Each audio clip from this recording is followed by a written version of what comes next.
Hi hello welcome to my channel. ದಯವಿಟ್ಟು ಚಾನೆಲ್ನ ಸಬ್ಸ್ಕ್ರೈಬ್ನ ಮಾಡ್ಕೊಳ್ಳಿ. ಬಾಸ್, ಬೇಸಿಗೆ ಕಾಲದಲ್ಲಿ ಚೆನ್ನಾಗಿ ಹಣ್ಣಾದ ಕಲ್ಲಂಗಡಿಯಂತೆ ನಿಮ್ಮ ಮುಖ ಕೂಡ ನಾಚಿಕೆಯಿಂದ ಕೆಂಪಗೆ ಬೆಳಗುತ್ತಿದೆ ಎಂದು ಮಲೋಕ ನಗುತ್ತಾ ಅಂದನು. ಆ ಮಾತಿಗೆ ಸೂರಜ್ ಮತ್ತಷ್ಟು ನಾಚಿಕೊಂಡನು.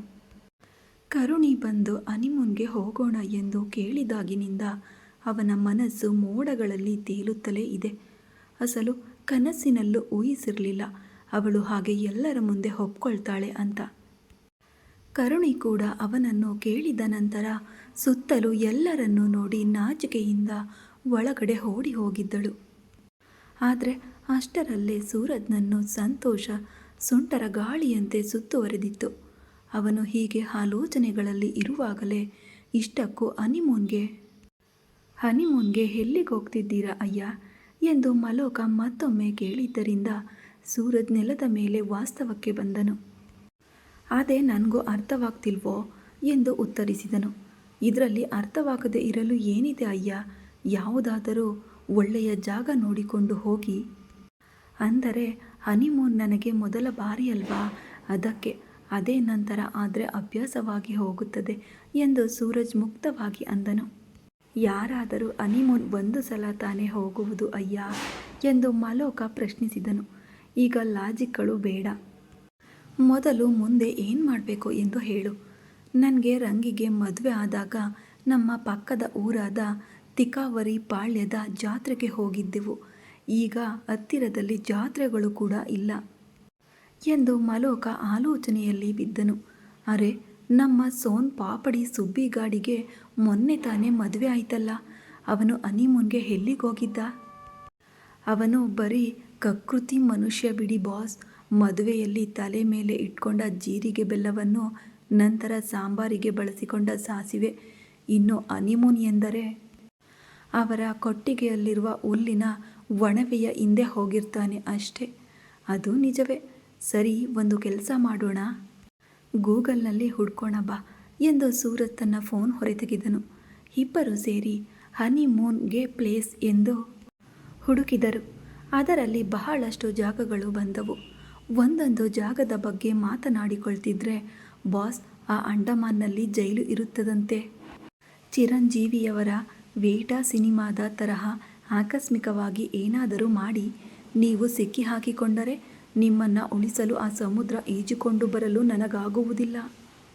ಅಲ್ಲಿಗೆ ಬೇಡ ಬಿಡಿ ಬಾಸ್, ನನಗೆ ಗೋವಾ ಕೂಡ ಬೇಡ ಅನ್ನಿಸುತ್ತಿದೆ ಕಣೋ. ಅಲ್ಲಿ ಎಲ್ಲರೂ ಚಿಕ್ಕ ಪುಟ್ಟ ಬಟ್ಟೆ ಹಾಕಿಕೊಳ್ತಾರೆ ಅಲ್ವಾ, ನಮ್ಮ ಕರುಣಿ ಇಬ್ಬಂದಿ ಪಡ್ತಾಳೇನೋ ಅನ್ನಿಸುತ್ತದೆ. ಹೀಗೆ ಇರುವ ಒಂದೊಂದೇ ಜಾಗವನ್ನು ಕೈಬಿಟ್ಟು ಕೊನೆಗೆ ಒಂದು ಪ್ರದೇಶವನ್ನು ಫೈನಲ್ ಮಾಡಿಕೊಂಡು, ಅದೇ ಊಟಿ. ಈಗ ನಾವು ಊಟಿಗೆ ಹೋಗಬೇಕಂದ್ರೆ ಹೇಗೆ ಕಣೋ ಎಂದು ಸೂರಜ್ ಕೇಳಿದನು.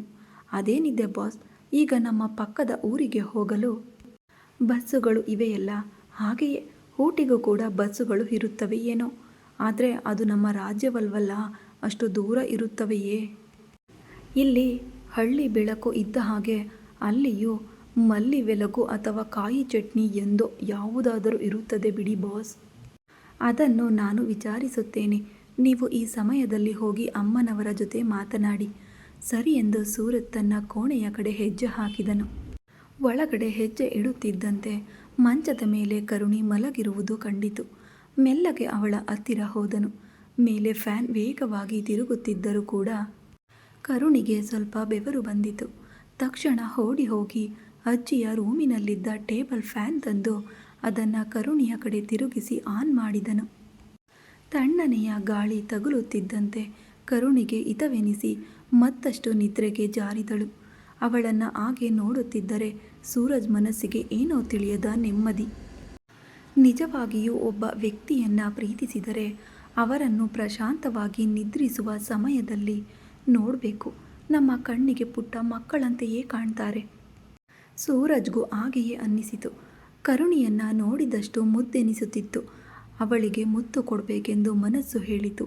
ಬೇಡ, ಅದು ತಪ್ಪು ಎಂದು ಬುದ್ಧಿ ಎಚ್ಚರಿಸುತ್ತಿತ್ತು. ಹೆಂಡತಿಗೆ ಗಂಡ ಮುತ್ತು ಕೊಡುವುದರಲ್ಲಿ ತಪ್ಪೇನಿದೆ ಎಂದು ಮನಸ್ಸು ವಾದಿಸಿತು. ಒಬ್ಬ ಹುಡುಗಿಯ ಒಪ್ಪಿಗೆ ಇಷ್ಟವಿಲ್ಲದೆ ಅವಳನ್ನು ಮುಟ್ಟುವುದು ಕೂಡ ತಪ್ಪೆ. ಅದು ಹೆಂಡತಿಯಾದರೂ ಸರಿ. ಗರ್ಲ್ ಫ್ರೆಂಡ್ ಆದರೂ ಸರಿ ಎಂಬ ಆಲೋಚನೆ ಮನಸ್ಸನ್ನು ತಡೆಯಿತು. ಸೂರಜ್ಗೆ ಏನು ಮಾಡಬೇಕೆಂದು ತಿಳಿಯದೆ ಸುತ್ತಲೂ ನೋಡಿದನು. ತನಗೆ ಕೊಂಚ ದೂರದಲ್ಲಿ ಒಂದು ಕನ್ನಡಿ ಕಂಡಿತು. ಅದನ್ನು ನೋಡಿದ ಮೇಲೆ ಒಂದು ಆಲೋಚನೆ ಬಂದಿತು. ಮೆಲ್ಲಗೆ ಅದರ ಹತ್ತಿರ ಹೋಗಿ ಕನ್ನಡಿಯನ್ನು ಕೈಗೆ ತೆಗೆದುಕೊಂಡನು. ಅದರಲ್ಲಿ ಕರುಣಿಯ ರೂಪ ಕಾಣುವಂತೆ ಹಿಡಿದುಕೊಂಡನು. ಆ ಕನ್ನಡಿಯಲ್ಲಿ ನೋಡುತ್ತಾ ಕರುಣಿ ಪಕ್ಕದಲ್ಲೇ ಇದ್ದಾಳೆ ಎಂದು ಊಹಿಸಿಕೊಳ್ಳುತ್ತಾ ಕನ್ನಡಿಯಲ್ಲಿನ ಅವಳ ಪ್ರತಿಬಿಂಬಕ್ಕೆ ಮುತ್ತು ಕೊಟ್ಟನು. ಮಾತುಗಳಲ್ಲಿ ಹೇಳಲಾಗದ ಒಂದು ಅದ್ಭುತವಾದ ಭಾವನೆ ಅವನ ಮನದಲ್ಲಿ ಮೂಡಿತು. ನಿಜದಂತಿರುವ ಸುಳ್ಳೊಂದು ಈ ಕನ್ನಡಿಯ ಮೂಲಕ ನಡೆಯಿತು. ಮತ್ತೆ ಆ ಸುಳ್ಳಿನಂತಿರುವ ನಿಜ ಎಂದಿಗೂ ಎದುರಾಗಿ ನಿಲ್ಲುವುದೋ ಎಂದು ಅವನು ಆಲೋಚನೆಗಳಲ್ಲಿ ಇರುವಾಗಲೇ ಮಂಚದ ಮೇಲೆ ಕರುಣಿ ಕೊಂಚ ಅಲುಗಾಡಿದಂತೆ ಅನ್ನಿಸಿತು. ತಕ್ಷಣ ಅಲ್ಲಿಂದ ಸರಿದು ಕನ್ನಡಿಯನ್ನು ಟೇಬಲ್ ಮೇಲೆ ಇಟ್ಟನು. ಅಲ್ಲಿ ಇಡುವಾಗ ಅದೇ ಟೇಬಲ್ ಮೇಲೆ ಒಂದು ಸಣ್ಣ ಪುಸ್ತಕದಂಥದ್ದನ್ನು ನೋಡಿದನು. ಅದನ್ನು ಕೈಗೆ ತೆಗೆದುಕೊಂಡನು. ಅದರ ಮೇಲೆ ಪಾಸ್ಪೋರ್ಟ್ ಎಂದು ಬರೆದಿತ್ತು. ಸೂರಜ್ಗೆ ಆಗ ಅದರ ಅರ್ಥವೇನೆಂದು ತಿಳಿದಿರಲಿಲ್ಲ. ಒಂದು ವೇಳೆ ತಿಳಿದಿದ್ರೆ ಅವರ ಕಥೆಯೇ ಬೇರೆ ತರಹ ಇರ್ತಿತ್ತೇನೋ. ಅದು ಕರುಣಿಗೆ ಸಂಬಂಧಿಸಿದ್ದು ಅಂದುಕೊಂಡು ಅದನ್ನು ಅಲ್ಲೇ ಇಟ್ಟು ಆ ಕೋಣೆಯಿಂದ ಹೊರಬಂದನು. ಹಾಗೆ ಮೆಲ್ಲಗೆ ಹಿತ್ತಲಿಗೆ ಬಂದು ಕುಳಿತ ಕೂಡಲೇ ಕರು ಗಂಗೆ ಓಡೋಡುತ್ತಾ ಬಂದಿತು. ಗಂಗೆಗೆ ತನ್ನ ಮೇಲಿರುವ ಪ್ರೀತಿಯನ್ನು ನೋಡಿ ಸೂರಜ್ಗೆ ಮುದ್ದೆನಿಸಿತು. ಅದರೊಂದಿಗೆ ತನ್ನ ಮನಸ್ಸಿನಲ್ಲಿರುವ ಮಾತುಗಳನ್ನು ಹೇಳಲು ಶುರು ಮಾಡಿದನು. ತನ್ನ ಭಾವನೆಗಳನ್ನು ಆ ಮೂಗ ಜೀವಿಯೊಂದಿಗೆ ಹಂಚಿಕೊಳ್ಳುವುದು ಅವನಿಗೆ ಮೊದಲಿನಿಂದಲೂ ಅಭ್ಯಾಸ. ಈ ದಿನ ತುಂಬ ಸಂತೋಷವಾಗುತ್ತಿದೆ ಗಂಗೆ. ಕರುಣಿ ಜೊತೆಗೂಡಿ ಹೊರಗೆ ಹೋಗಲಿದ್ದೇನೆ ಊಹಿಸಿಕೊಳ್ಳುತ್ತಿದ್ರೇನೆ ಮನಸ್ಸು ಆನಂದದಿಂದ ತುಂಬಿ ಹೋಗುತ್ತಿದೆ. ಕರುಣಿ ಎಂದರೆ ನನಗೆ ಚಿಕ್ಕಂದಿನಿಂದಲೂ ತುಂಬ ಇಷ್ಟ. ಅವಳ ಜೊತೆ ಒಂದು ದಿನ ಬದುಕಿದರೂ ಸಾಕು ಅಂದುಕೊಂಡಿದ್ದೆ. ಆದರೆ ಆ ದೇವರು ಅವಳನ್ನು ನನ್ನ ಅರ್ಧಾಂಗಿಯಾಗಿ ಹೆಂಡತಿಯನ್ನಾಗಿ ಮಾಡಿದನು. ಅದಕ್ಕಿಂತ ಮೀರಿದ ಅದೃಷ್ಟ ಮತ್ತೊಂದಿದೆಯಾ? ಅವಳನ್ನು ಮಹಾರಾಣಿಯಂತೆ ನೋಡಿಕೊಳ್ಬೇಕು. ಅವಳಿಗೆ ಯಾವುದೇ ಕಷ್ಟ ಬರಬಾರದು. ಆದರೆ ಅವಳ ಮನಸ್ಸಿನಲ್ಲಿ ನಾನು ಇದ್ದೇನೋ ಇಲ್ಲವೋ ಎಂದು ಸಂಶಯವಾಗುತ್ತಿದೆ.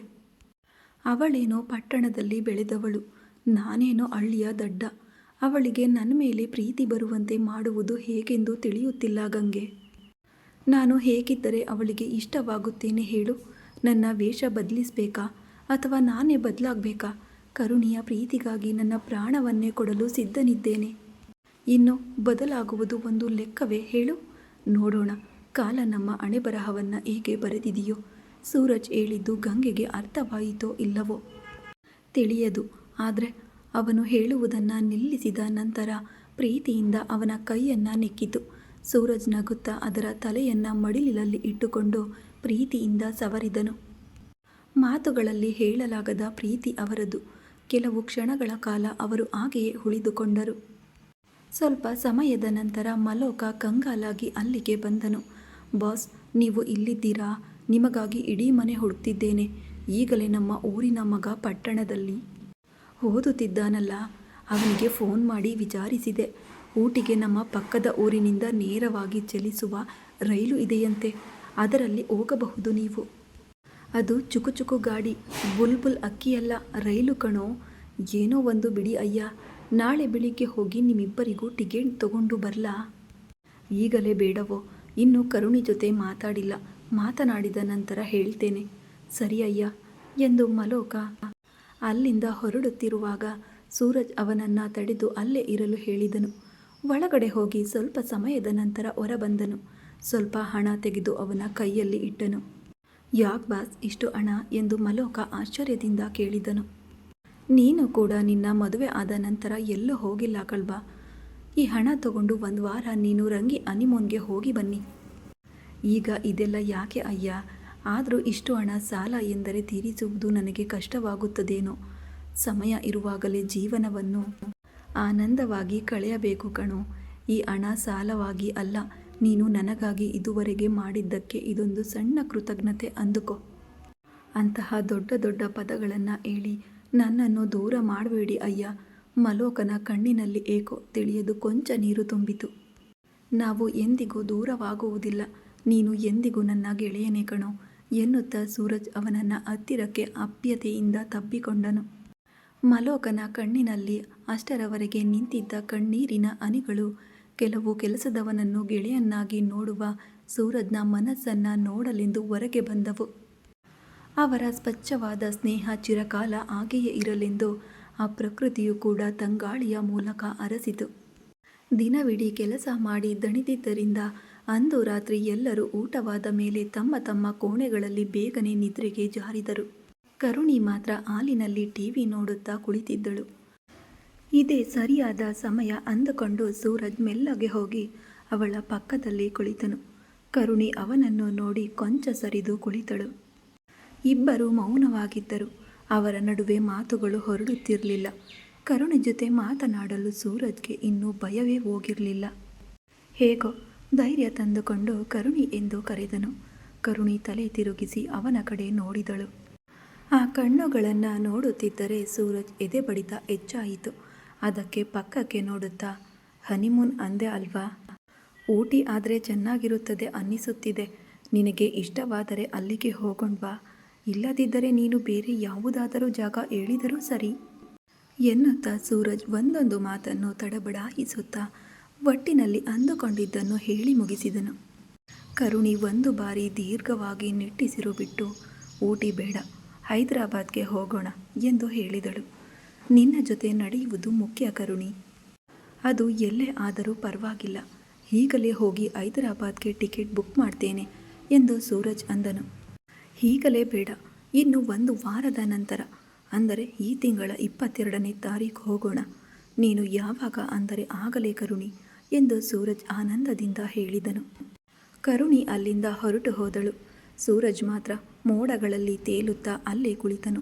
ತನ್ನ ಮನದಲ್ಲಿನ ಸಂತೋಷ ಅರ್ಥವಾಯಿತೋ ಏನೋ. ಟಿವಿಯಲ್ಲೂ ಒಂದು ಒಳ್ಳೆಯ ಹಾಡು ಬರುತ್ತಿದೆ. ಅದನ್ನು ಕೇಳುತ್ತಾ ಕಳೆದೇ ಹೋದನು. ಮುಂದುವರಿಯುವುದು ಮುಂದಿನ ಭಾಗದಲ್ಲಿ. ದಯವಿಟ್ಟು ಕತೆ ಇಷ್ಟ ಆದರೆ ಹೋಗಿ ಸಬ್ಸ್ಕ್ರೈಬ್ನ ಮಾಡ್ಕೊಳ್ಳಿ ವೀಕ್ಷಕರೇ, ಹಾಗೆ ಸಪೋರ್ಟ್ನ ಮಾಡಿ. Thanks for watching.